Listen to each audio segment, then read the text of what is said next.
The fifth book of Moses, called Deuteronomy. Chapter 23. He that is wounded in the stones, or hath his privy member cut off, shall not enter into the congregation of the Lord. A bastard shall not enter into the congregation of the Lord, even to his 10th generation shall he not enter into the congregation of the Lord. An Ammonite or Moabite shall not enter into the congregation of the Lord.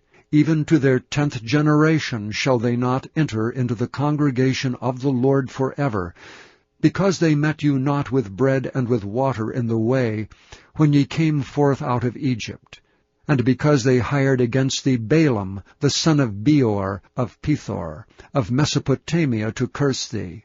Nevertheless the Lord thy God would not hearken unto Balaam, but the Lord thy God turned the curse into a blessing unto thee, because the Lord thy God loved thee.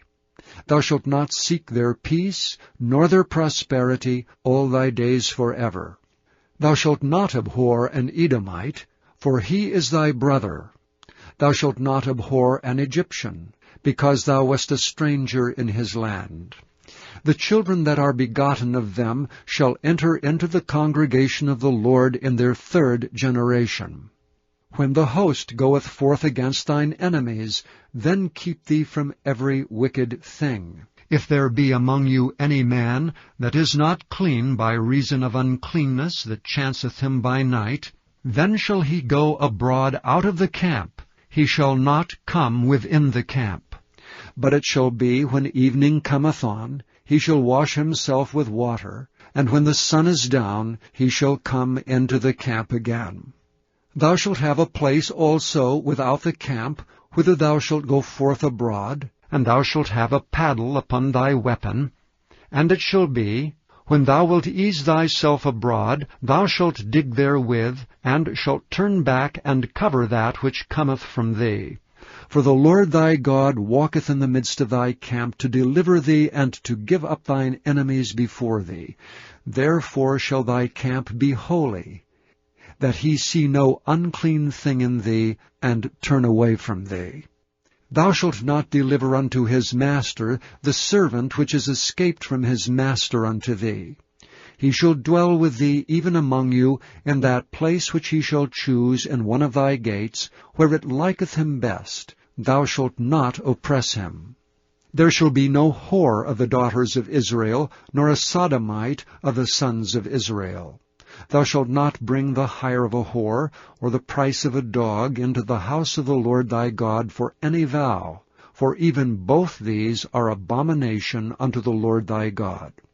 Thou shalt not lend upon usury to thy brother, usury of money, usury of victuals, usury of anything that is lent upon usury.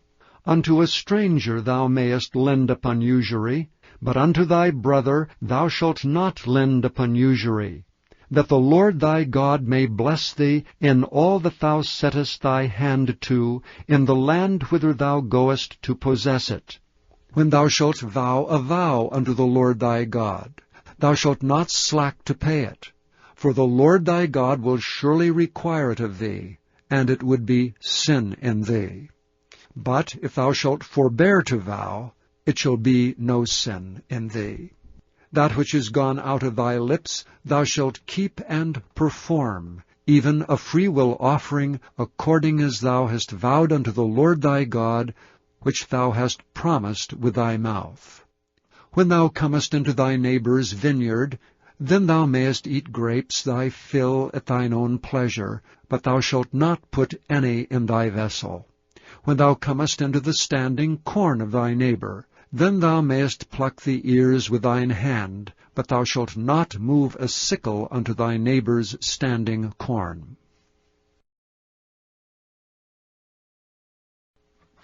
Chapter 24.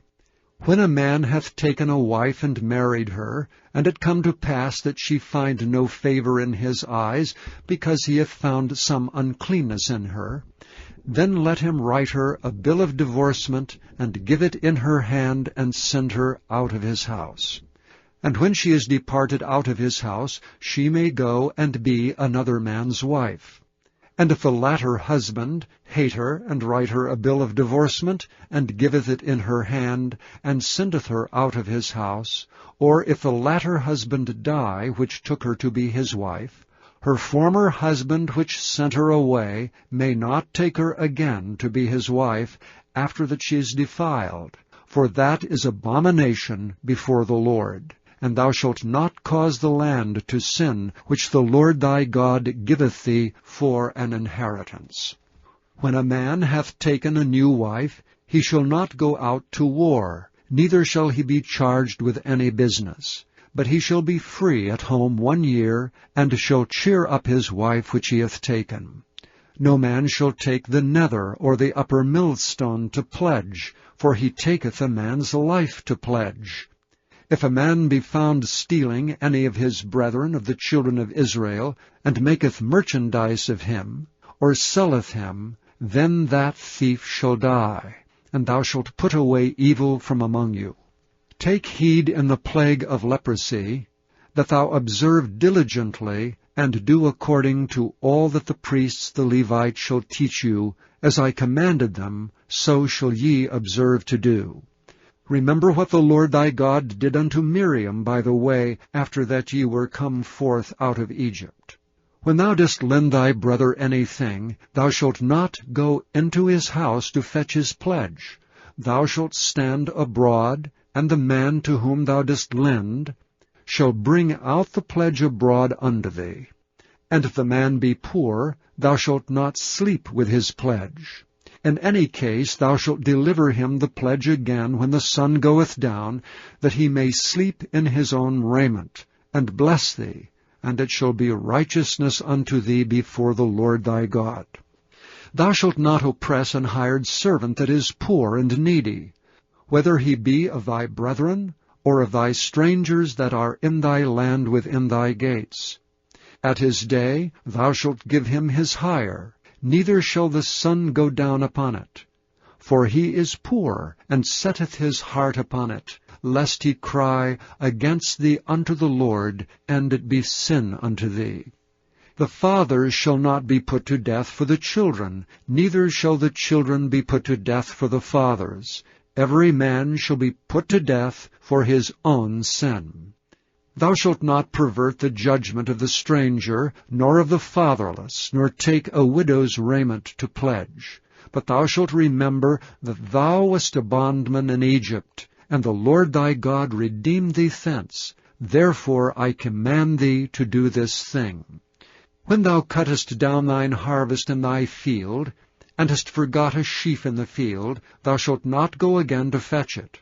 It shall be for the stranger, for the fatherless, and for the widow, that the Lord thy God may bless thee in all the work of thine hands. And when thou beatest thine olive tree, thou shalt not go over the boughs again.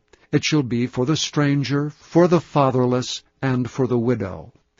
When thou gatherest the grapes of thy vineyard, thou shalt not glean it afterward. It shall be for the stranger, for the fatherless, and for the widow.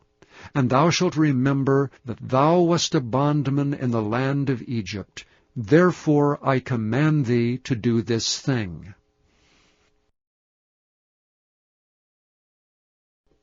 Chapter 25. If there be a controversy between men, and they come unto judgment, that the judges may judge them, then they shall justify the righteous and condemn the wicked.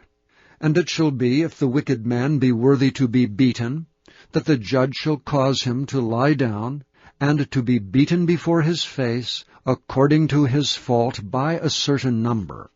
40 stripes he may give him, and not exceed, lest if he should exceed, and beat him above these with many stripes, then thy brother should seem violent to thee.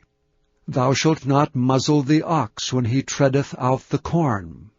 If brethren dwell together, and one of them die, and have no child, the wife of the dead shall not marry without unto a stranger. Her husband's brother shall go in unto her, and take her to him to wife, and perform the duty of an husband's brother unto her. And it shall be that the firstborn which she beareth shall succeed in the name of his brother which is dead, that his name be not put out of Israel. And if the man like not to take his brother's wife, then let his brother's wife go up to the gate unto the elders, and say, My husband's brother refuseth to raise up unto his brother a name in Israel. He will not perform the duty of my husband's brother. Then the elders of his city shall call him, and speak unto him.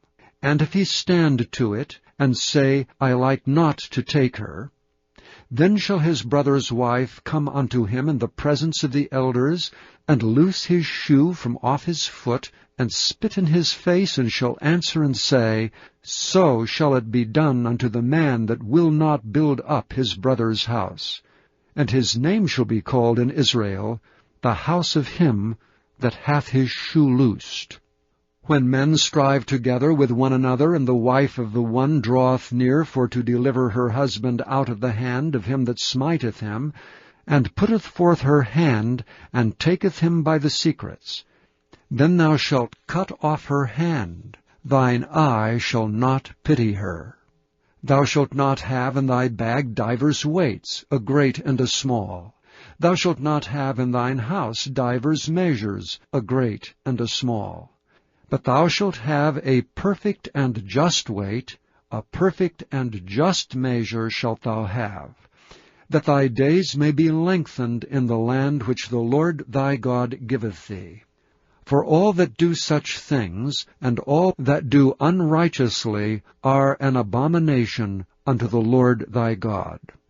Remember what Amalek did unto thee by the way when ye were come forth out of Egypt, how he met thee by the way, and smote the hindmost of thee, even all that were feeble behind thee, when thou wast faint and weary, and he feared not God. Therefore it shall be, when the Lord thy God hath given thee rest from all thine enemies round about, in the land which the Lord thy God giveth thee for an inheritance to possess it, that thou shalt blot out the remembrance of Amalek from under heaven. Thou shalt not forget it.